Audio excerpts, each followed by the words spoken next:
Benvenuti al nuovo appuntamento con l'agenda di Sardinian Life, la rubrica con i consigli su come e dove passare il vostro tempo libero in Sardegna. Vediamo alcuni degli eventi più importanti che ci attendono il prossimo weekend.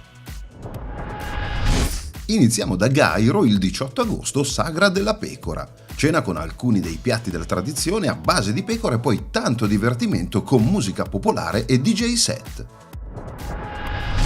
Dal 17 al 19 agosto a Porto Scuso Big Blue Festival.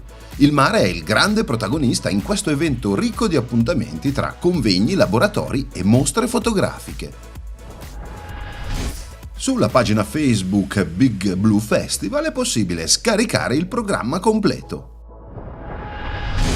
Festa di San Biagio a Furtei dal 16 al 20 agosto. Tanti gli appuntamenti in onore del santo che si mischiano tra il sacro e il profano in 5 giorni di festa e commemorazione.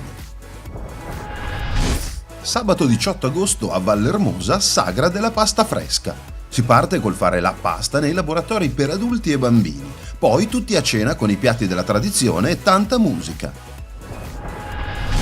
Tutte le informazioni utili le troviamo sulla pagina Facebook della Proloco di Vallermosa.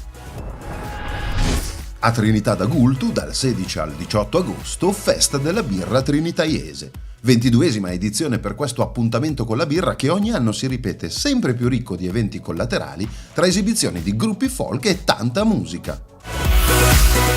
Vi ricordo che tutti gli appuntamenti sono online sulla pagina Facebook di Sardinian Life.